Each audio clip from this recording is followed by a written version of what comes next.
Tuhan. Silakan duduk. Ya, sudah kenal saya semua kan? Ada yang belum kenal barangkali. Saya kenalan dulu. Ya, saya Bu Henok, saya Bu Inggawati, mama dari Pak Lukas. Saya percaya Tuhan percayakan saya gereja di Jombang itu semua karena anugerah Tuhan.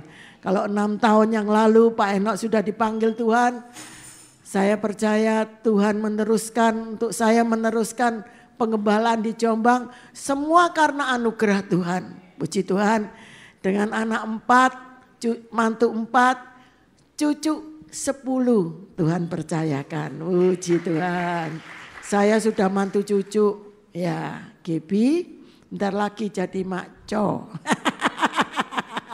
Puji Tuhan, Tuhan memberkati kita semua. Inilah keuntungan kita mengikut Yesus.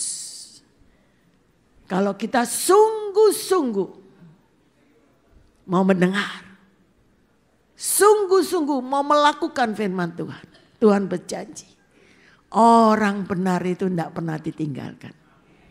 Anak cucunya tidak akan meminta-minta roti. Betul saudara.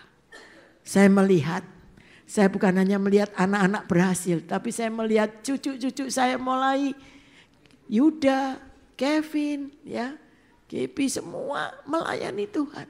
Itu satu hal yang membuat saya itu bangga. Bukan bangga karena kekuatan saya bangga punya Allah yang hidup. Amin. Saya bangga punya Allah yang hidup, Allah yang selalu menepati janjinya. Manusia berjanji bisa mengingkari, tapi Tuhan tidak pernah mengingkari.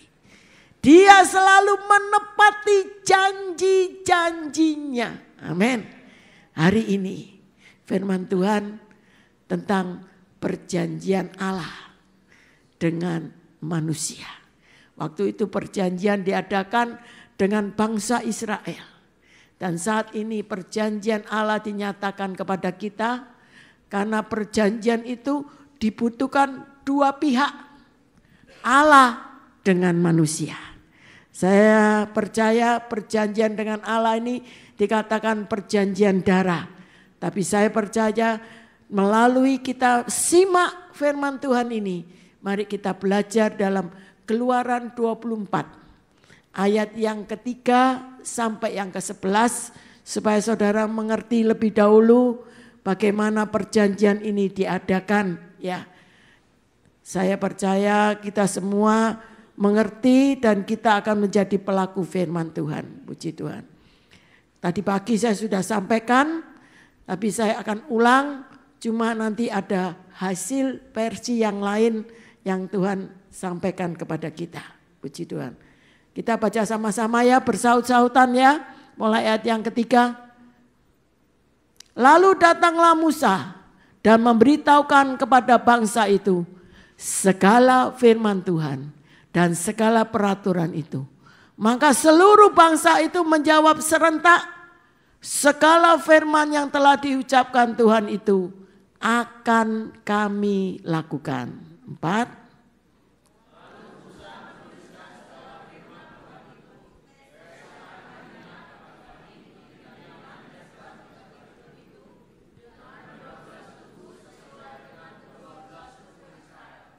Kemudian disuruhnya lah orang-orang muda dari bangsa Israel.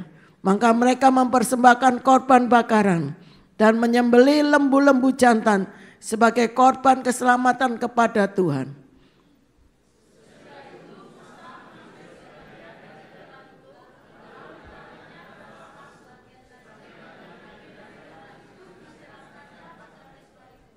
Diambilnya kitab perjanjian itu lalu dibacakannya dengan didengar oleh bangsa itu dan mereka berkata, segala firman Tuhan akan kami lakukan dan akan kami dengarkan. 2 kali ya, tadi ayat 3 dengan ayat 7 sama, mereka diucapkan lagi firman, ya aku mau melakukan firman Tuhan. Puji Tuhan. 8, kemudian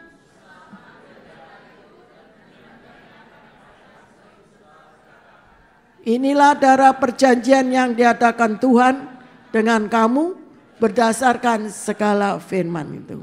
9, maka naiklah Musa dengan Harun, Nadab dan Abihu dan 70 orang dari para tua-tua Israel. 10, lalu mereka melihat Allah Israel. Kakinya berjejak pada sesuatu yang buatannya seperti lantai dari batu nilam dan terangnya seperti langit yang cerah. Tetapi kepada pemuka-muka orang Israel itu tidak diulurkannya tangannya. Mereka memandang Allah lalu makan dan minum. Saudara, ini perjanjian darah diadakan setelah mereka mendengar segala firman yang disampaikan oleh Musa. Betul? Tadi kan saudara baca di ayat 3, ayat 7, setelah mereka mendengar, mereka serentak. Artinya sama-sama katakan, ya, aku mau melakukan firman Tuhan. Akan melakukan firman Tuhan. Jadi belum melakukan atau sudah melakukan? Belum. Tapi berjanji. Tapi apa yang terjadi? Waktu mereka berjanji, iya, mereka mengadakan perjanjian dengan Allah. Waktu Musa sudah mengambil darah itu, ditaruh pasu, dipercikan kepada mezbah, jadi perjanjiannya dengan Allah, juga dipercikan kepada bangsa Israel. Sehingga perjanjian itu sah, dinamakan perjanjian darah. Tapi apa yang terjadi? Setelah itu Musa naik ke gunung Sinai. Tapi karena Musa ditunggu-tunggu lama, akhirnya apa? Harun yang tunggu di bawah bersama dengan bangsa Israel. Mereka katakan, ini Musa mana ini, bahasa sehari-hari. Musa mana kok enggak datang-datang ya. Ayo kita bikin Allah lain. Mereka sepakat memberikan anting-antingnya, memberikan emasnya, gelangnya. Saudara, dibuat apa? Anak lembu emas.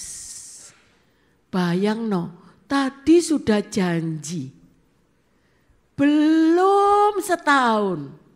Sudah ingkar. Inilah manusia. Tapi kita percaya di sini jangan ada yang ingkar janji. Kalau kita sungguh-sungguh mendengar segala firman. Apa sih yang difirman Tuhan? Kita simak di dalam Keluaran 23. Ya. Keluaran 23 ayat 20 sampai 26. Tapi saya bacakan ayat 20. Janji Tuhan, firman Tuhan diucapkan sesungguhnya. Ayat 20. Aku mengutus seorang malaikat berjalan di depanmu untuk melindungi engkau di jalan dan untuk membawa engkau ke tempat yang telah kusediakan. Di mana? Di tanah Kanaan. Tanah perjanjian itu sudah disediakan untuk mereka memasukinya. Tuhan sudah ngirim malaikat dikatakan. Tapi 21 katakan, jagalah dirimu di hadapannya dan dengarlah perkataannya. Perkataannya siapa? Perkataannya Musa yang menyampaikan firman. Janganlah engkau mendurhaka kepadanya, sebab pelanggaranmu tidak akan diampuninya, sebab namaku ada dalam dia. Mereka tidak boleh mendurhaka kepada siapa? Kepada Musa yang sudah menyampaikan firman. Segala firman itu sudah disampaikan oleh Musa. Mereka suruh jaga diri. Belum sampai mereka masuk tanah Kanaan. Mereka sudah ingkar. Membuat anak lembu. Ya. Tetapi saya percaya kalau firman disampaikan. Kita mau dengar sungguh-sungguh. Di ayat yang ke-22 dikatakan. Tetapi jika engkau sungguh-sungguh, berarti ditekankan sungguh-sungguh mendengar perkataannya dan melakukan segala yang kufirmankan, maka Aku, huruf besarnya Tuhan, akan memusuhi musuhmu dan akan melawan lawanmu. Jadi pemenang. Ini janji Tuhan.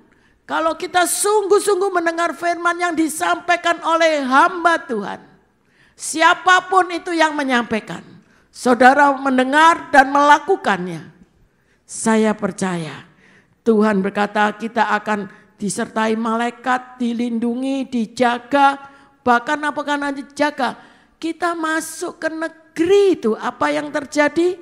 Dikatakan 23. Sebab malaikatnya Tuhan akan berjalan di depanmu dan membawa engkau kepada orang Amori, orang Het, orang Feris, orang Kanaan, orang Hewi, orang Yebus, dan aku Tuhan akan melenyapkan mereka.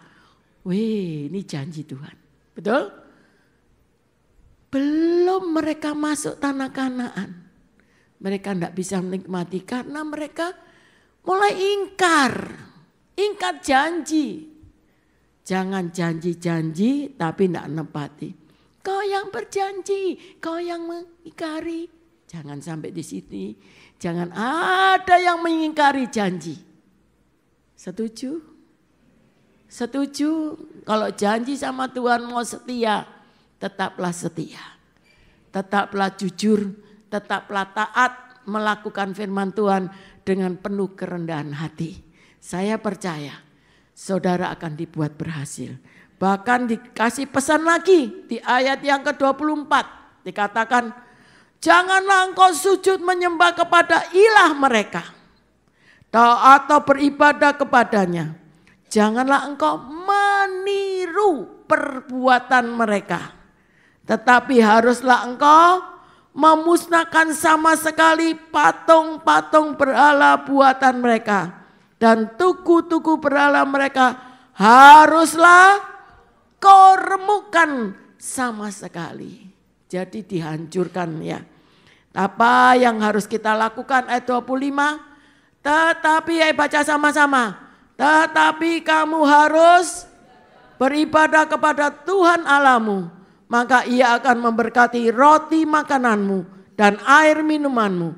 Aku akan menjauhkan penyakit dari tengah-tengahmu. Tidak ada di negerimu perempuan yang keguguran atau mandul. Aku akan menggenapkan tahun umurmu. Puji Tuhan. Ini segala firman yang disampaikan Musa. Firmannya siapa? Firmannya Tuhan. Ada orang di sini? Ya, saya percaya kalau kita mau sungguh-sungguh dengar pasti kita ada respon ya. Firman Tuhan itu yang disampaikan oleh siapapun juga kita harus dengar dan kita harus lakukan. Saya percaya janji Tuhan itu ya dan amin. Dia berjanji apa? Tuhan akan berkati air minuman kita, makanan kita diberkati, segala penyakit dilalui. Betul tadi? Ya. Dan kita akan digenapkan tahun umur kita. Jadi semua panjang umur, sehat. Amin. Tapi apa bagian kita? Tetapi haruslah kamu beribadah kepada Tuhan Allahmu. Loh, kok sudah lupa? Tadi ayat 25 tadi loh. Tetapi kamu harus beribadah kepada Tuhan Allahmu. Itu bagian kita. Bagian Tuhan itu memberkati kita. Saya percaya kalau kita mengerti akan hal ini. Saya percaya kita akan mengalami hidup ini sungguh-sungguh berbahagia. Jangan sampai kita lupa beribadah. Hari Minggu harinya siapa? Sungguh Wanda. Betul harinya Tuhan. Ibadah berapa kali? Sekali cukup Yang hal lebihnya untuk siapa? Untuk senang-senang. Untuk makan sama-sama teman.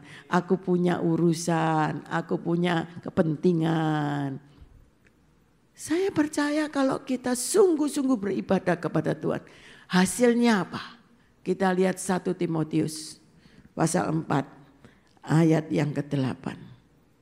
1 Timotius 4 ayat yang ke-8. Hasilnya apa? Kalau kita sungguh-sungguh beribadah kepada Tuhan. Segala firman ini kita lakukan dengan segenap hati. Yuk kita baca sama-sama. 1, 2, 3. Latihan badan ini terbatas gunanya. Tetapi ibadah itu berguna dalam segala hal. Karena mengandung janji baik untuk hidup ini maupun untuk hidup yang akan datang. Hasilnya kalau kita beribadah tadi Tuhan sudah memberkati. Bahkan di Timotius ini ditekankan lagi bahwa Tuhan menjamin hidup kita di dunia ini. Ini loh janjinya.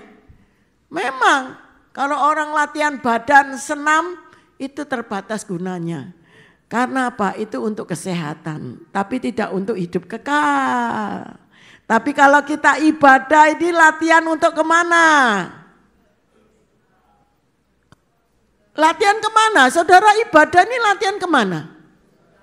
Ke surga, hidup kekal. Nah saudara kalau saudara sungguh-sungguh mengerti akan hal ini. Mari latihlah dirimu untuk beribadah. Beribadah itu sungguh-sungguh butuh latihan. Saudara kalau enggak latihan enggak suka ibadah. Ya, orang dunia katakan, buat apa? Duduk, nyanyi, berdoa, dengar firman. Waktu dibuang sia-sia. Waktu itu uang, cari uang kan enak. Betul? Tapi di sini tidak ada, sini baik-baik. Saya percaya kalau kita sungguh-sungguh latihan ibadah. Siapa yang di sini ingin masuk surga? Di surga itu isinya apa? Nah, enggak latihan sekarang, kapan masuk surga? Enggak latihan ibadah sekarang, suka memuji, suka nyanyi, suka menyembah. Saudara di surga enggak kerasan. Tahu enggak kerasan? Enggak betah tinggal di surga. Kalau enggak pernah latihan ibadah, di sana kerjanya memuji menyembah Tuhan loh. Betul enggak? Maka kita di sini nih latihan ibadah. Saya percaya kalau ibadah ini mengandung janji. Hidup ini dijamin, hidup yang akan datang dijamin. Bukan hanya itu, di dalam Yesaya 58. Yesaya 58 ayat 13 sampai 14. Yesaya 58 ayat 13 sampai 14 dikatakan, ayo baca sama-sama. Apabila engkau tidak menginjak-injak hukum Sabat dan tidak melakukan urusanmu pada hari kudusku.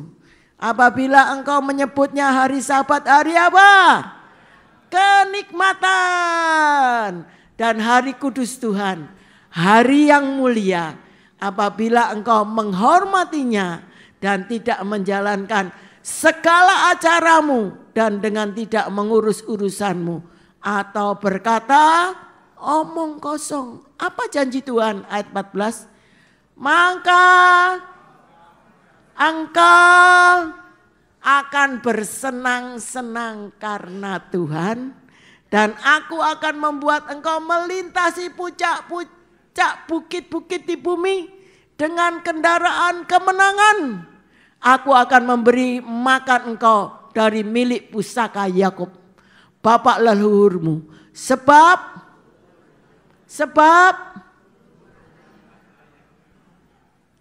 ada orang enggak di sini? Sebab mulut Tuhan yang mengatakan. Siapa yang berjanji? Tuhan. Bagian kita hari Minggu, hari kenikmatan, hari yang mulia, hari yang kudus. Betul tadi? Kalau kita mengalami hal itu, kita melakukannya hari kudus, hari yang mulia, hari kenikmatan. Wah, hari Minggu kita sambut. Sungguh-sungguh hari Minggu harinya Tuhan, hari kenikmatan. Janji Tuhan tadi apa? Engkau akan Bersenang-senang karena Tuhan. Berarti apa? Bahagia. Mau bahagia? Mau bahagia? Semua orang mau bahagia.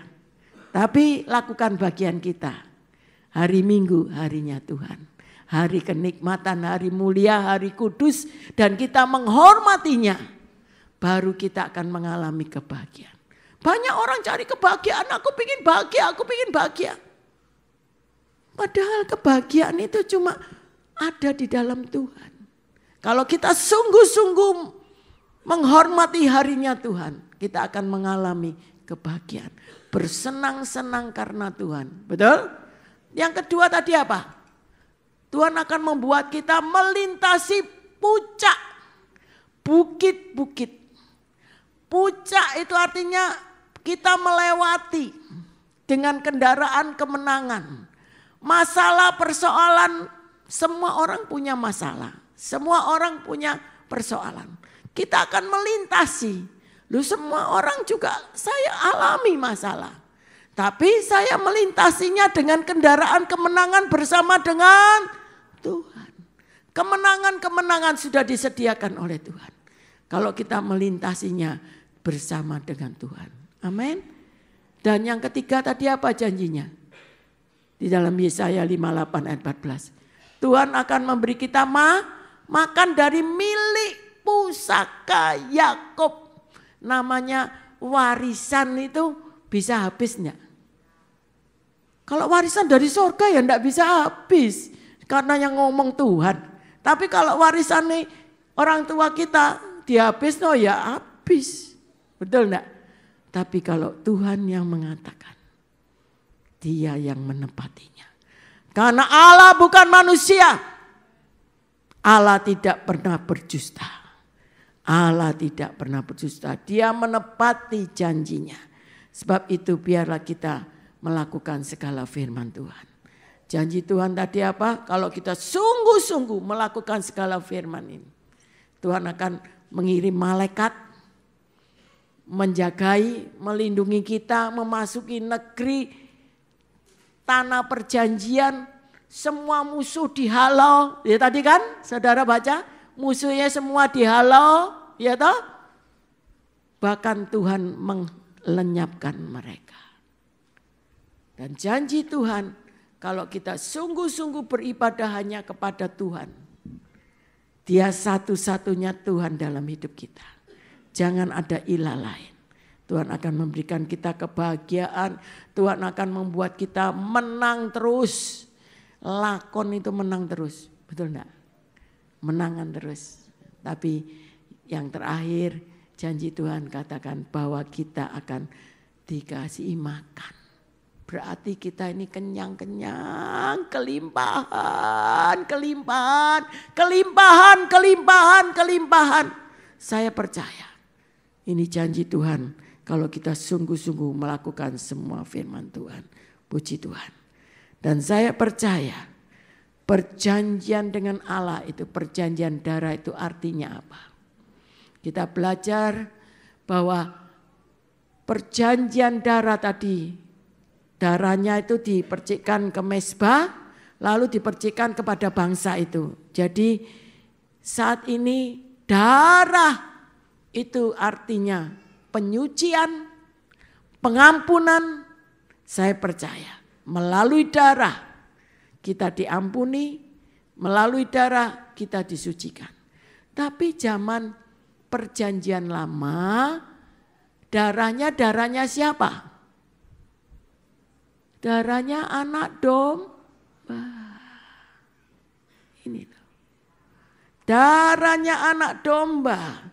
Kalau darahnya anak domba, setiap kita kita berbuat dosa, kita minta ampun, kita harus menyembelih anak domba. Saudara bisa bayang, mau ibadah di luar, ada yang jual kambing, ada yang jual domba. Betul enggak? Loh, zaman dulu kan gitu. Disembelih dulu, baru saudara diampuni dosanya.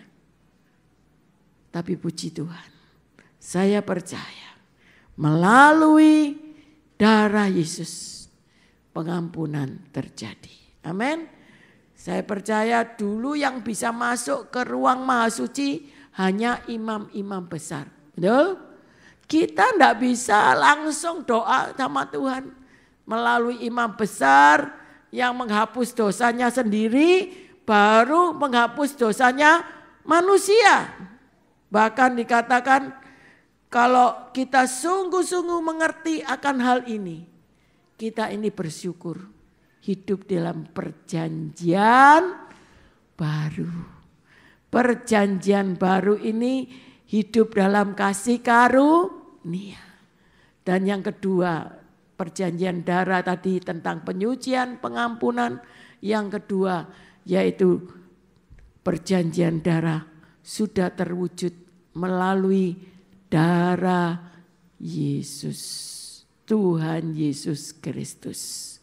Dia mati di atas kayu salib, menumpahkan darahnya, sehingga setiap orang yang percaya kepada Yesus, mengaku Yesus sebagai Tuhan dan Juru Selamat, dan minta ampun meskipun dosanya merah seperti kermisi, akan menjadi putih seperti salju.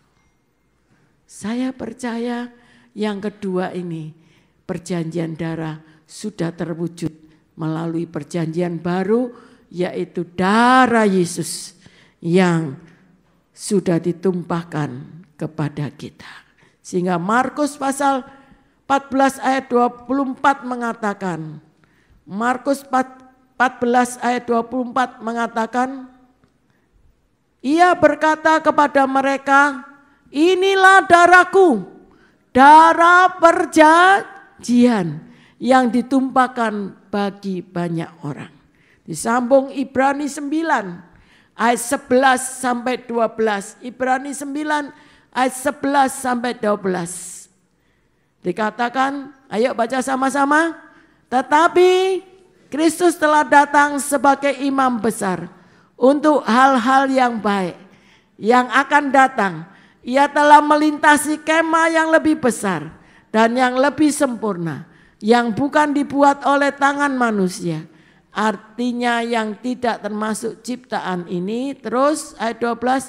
Dan ia telah masuk satu kali untuk selama-lamanya ke dalam tempat yang kudus. Bukan dengan membawa darah anak domba dan darah anak lembu, tetapi dengan membawa darahnya sendiri. Dan dengan itu ia telah mendapat kelepasan yang kekal. Saya percaya Tuhan membawa darahnya sendiri, sehingga setiap orang yang percaya mendapat kelepasan yang kekal. Kematiannya sebagai korban menyucikan orang percaya dari dosa. Ketika mereka berusaha berjalan dalam kesucian, tapi seringkali banyak anak-anak Tuhan, maaf saudara, sudah percaya Yesus. Yesus itu terang dunia, betul? Tapi kadang-kadang kita tidak jadi terang. Jadi apa? Jadi batu sandungan. Loh maaf, kalau Yesus sudah ada dalam hidup kita, mari kita jadi terang. Kita mengalami pengampunan dari Allah. Kita bisa mengampuni diri kita sendiri. Ada orang tidak bisa mengampuni diri sendiri loh. Punya kesalahan terus menyesal. Aku menyesal. Itu tidak bisa mengampuni dirinya sendiri. Betul tidak? Aku menyesal ambil dia sebagai istriku. Aku menyesal aku ambil dia sebagai suamiku. Tidak taunya hatinya. Tidak bisa mengampuni dirinya sendiri. Padahal Tuhan itu sudah memberikan pengampunan. Biar kita juga mengampuni. Aku bisa menerima pengampunan.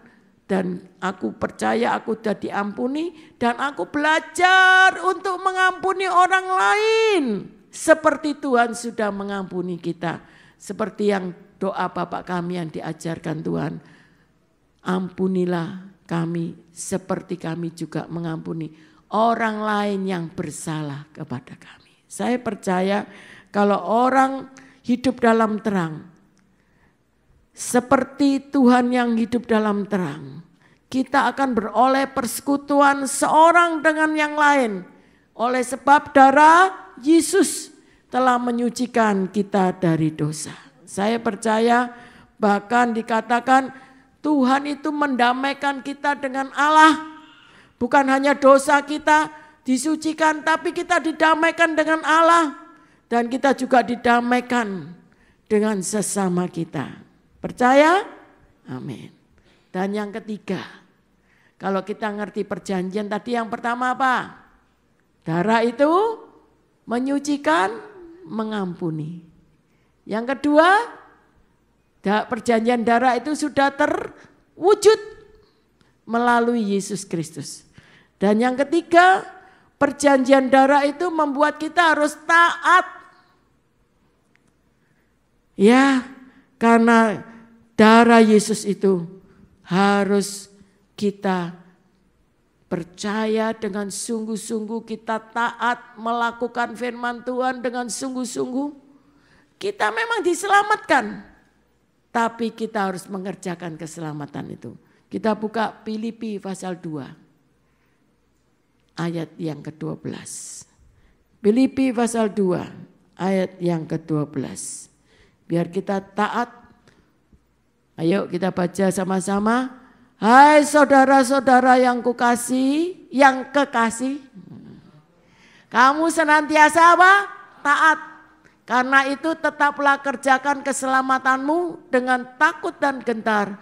Bukan saja seperti waktu aku masih hadir, tetapi terlebih pula sekarang waktu aku tidak hadir. Meskipun Pak Gembala tidak ada di tempat ya. Saudara tetap taat enggak? Tetap taat enggak? Siapa yang menilai ketaatan saudara? Tuhan. Siapa yang memberi berkat saudara? Bukan Pak Lukas ya? Yang memberi berkat siapa? Tuhan. Jadi saudara melalui perjanjian darah, yang pertama dosa kita diampuni, ada pengampunan, ada penyucian. Yang kedua perjanjian darah itu sudah terwujud melalui Yesus Kristus. Dan yang ketiga bagian kita harus taat mengerjakan keselamatan yang Tuhan sudah berikan kepada kita dengan takut dan gentar. Saya percaya takut sampai gentar gitu. Enggak saudara, enggak. Takut dan gentar artinya meskipun enggak ada orang yang lihat, ada sepasang mata tahu, melihat apa yang kita perbuat, baik itu baik maupun itu jahat. Jadi ojo berbuat jahat. Saya percaya melalui darah ini kita mengadakan perdamaian dengan Allah sehingga menerima janji-janji berkat Allah. Amin.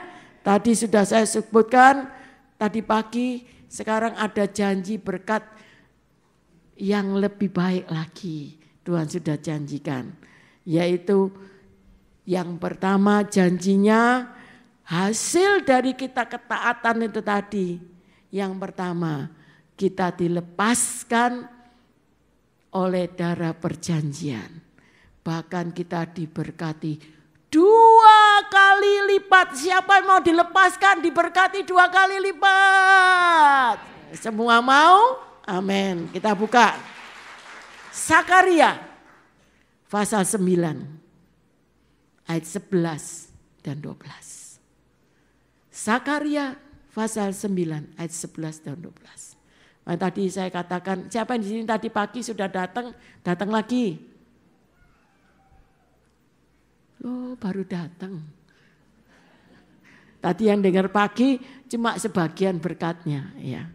Ini dikasih double 2 kali berkatnya. Ayo kita baca sama-sama.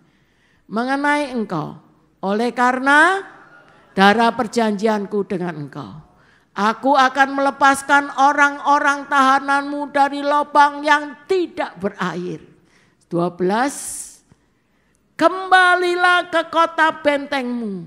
Hai orang tahanan yang penuh harapan, pada hari ini juga aku akan memberitahukan, aku akan memberi ganti kepadamu 2 kali lipat. Oh, siapa mau diganti berkat 2 kali lipat?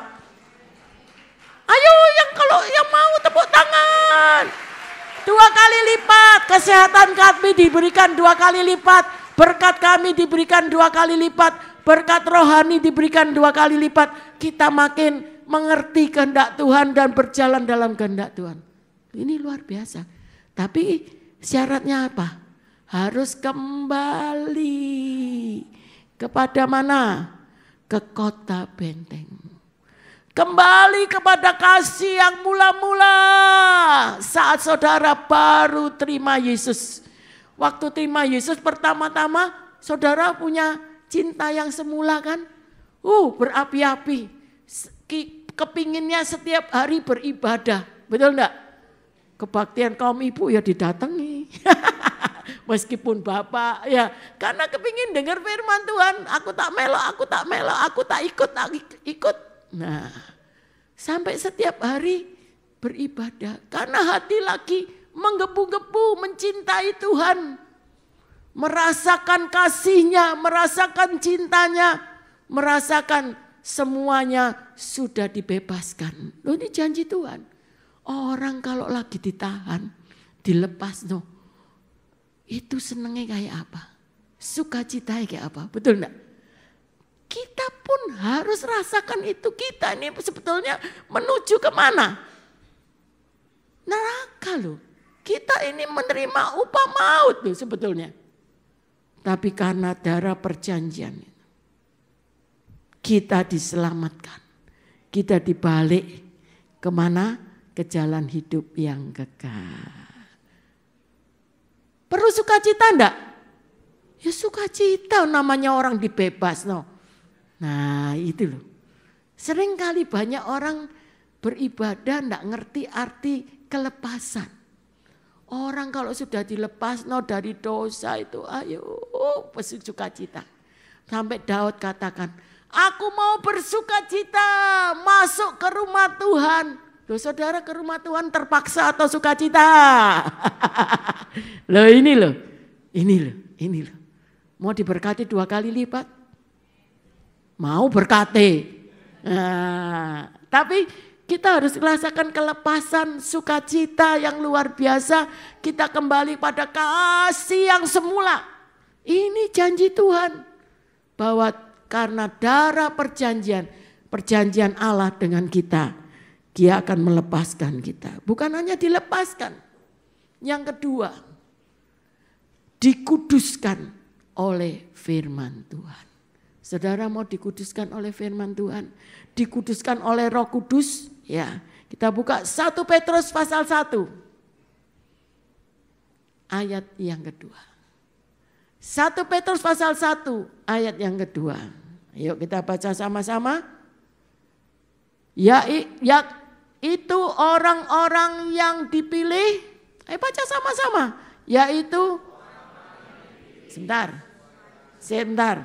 yaitu saya, katakan, yaitu saya orang-orang yang dipilih, betul enggak? Saudara yakin saudara sudah dipilih? Ya. Saya orang-orang yang dipilih sesuai dengan rencana Allah Bapa kita. Dan dikuduskan oleh Roh supaya taat kepada Yesus Kristus dan menerima percikan darahnya. Kiranya kasih karunia dan damai sejahtera makin melimpah atas kamu. Wes dilepas diberkati 2 kali lipat, ditambahi Roh Kudus, dikasih karunia, damai sejahtera melimpah. Berapa kali lipat itu? Lipat kali ganda. Melimpah itu sampai melimpah. Saya percaya kita akan bukan hanya dilepaskan, kita dikuduskan oleh firman. Dan yang ketiga, kita dikenan oleh Tuhan. Orang kalau sudah dikenan, enak gitu hidup itu. Ngomong tok ae baru batin di hati. Tuhan, aku kepingin ya. Loh, saya itu enggak habis pikir ya. Saya itu diingatkan Tuhan, tahu-tahu diingatkan Tuhan. Masa kecil saya, memang kami hidup keluarga yang sederhana. Jadi kalau saya sekolah itu naik sepeda. Tetapi saya lihat ada teman saya sekolah itu anaknya orang kaya. Mamanya nyetir sendiri, ngeterno sekolah, dia berangkat, pulang dijemput mamanya pakai mobil. Di dalam hati itu namanya anak ya, kepingin enggak?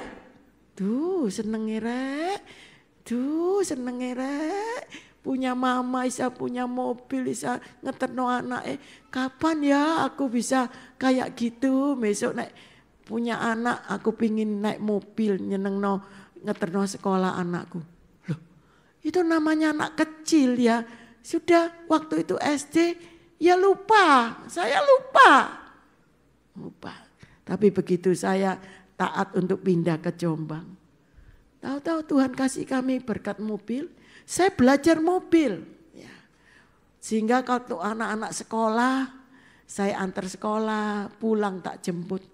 Tahu-tahu ada suara katakan, kamu ingat masa kecilmu, temanmu si A itu waktu diantar sekolah dengan mamanya. Sekarang aku jadikan karena kamu berkenan di hadapan. Saya nangis nyetir mobil nurunkan anak-anak itu. Kayak gitu loh. Orang yang sudah kenal Tuhan itu ngomong gitu toh itu masa kecil dijadikan sama Tuhan. Saudara, di sini ada yang angan-angan di Amerika. Tinggal di Amerika. Sehingga terjadi kalau saudara berkenan di hadapan Tuhan. Loh, ini saya tuh sampai nangis sama Tuhan. Terima kasih Tuhan. Nggak eling, saya nggak ingat. Tapi Roh Kudus yang ingatkan. Karena kamu berkenan taat untuk mau pindah ke Jombang. Akhirnya saya ini orangnya dulu padahal minder. Takut. Apalagi bawa mobil. Tapi puji Tuhan, kasih keberanian sama Tuhan. Sehingga saya bisa nyetir mobil. Sampai sekarang pun saya masih bawa kendaraan sendiri. Tapi semua karena kemurahan Tuhan.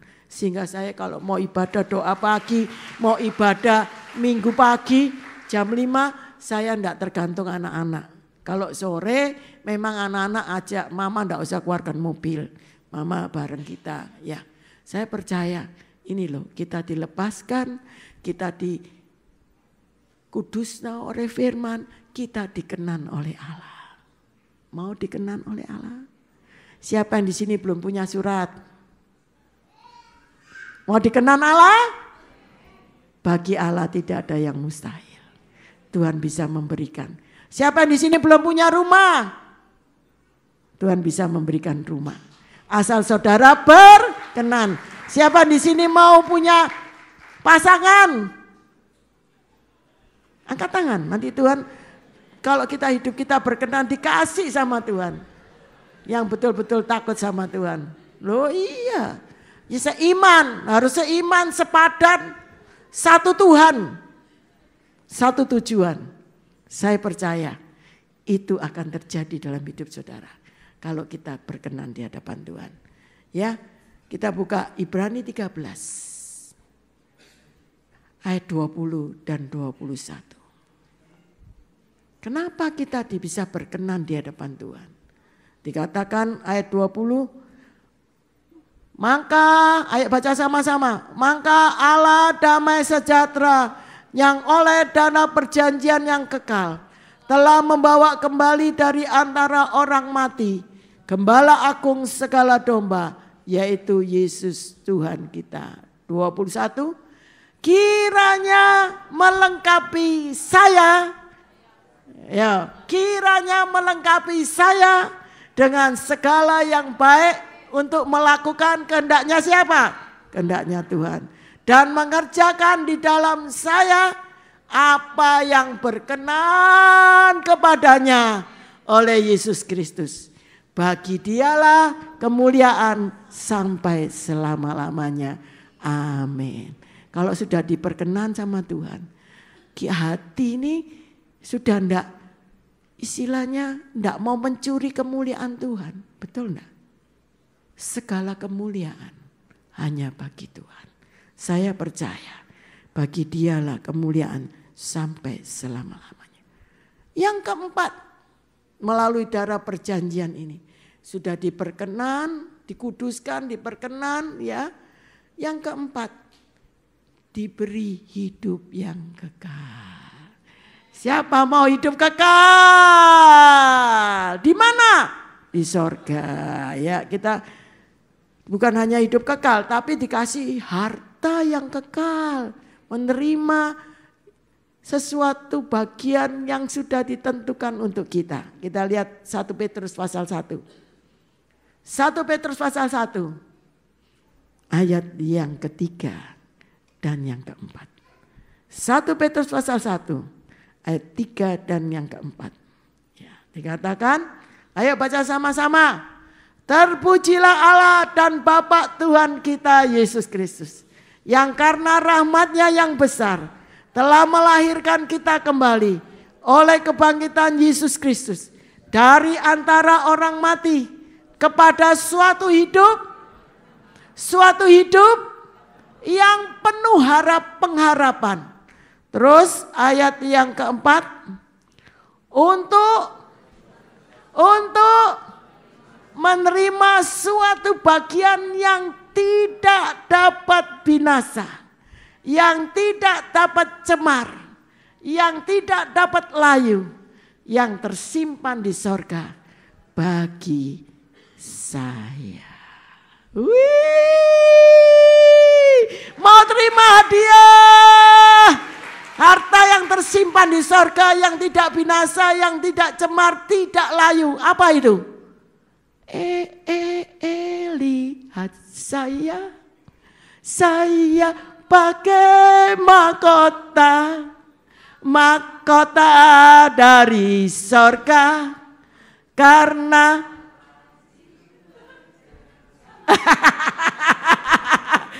rajin beribadah.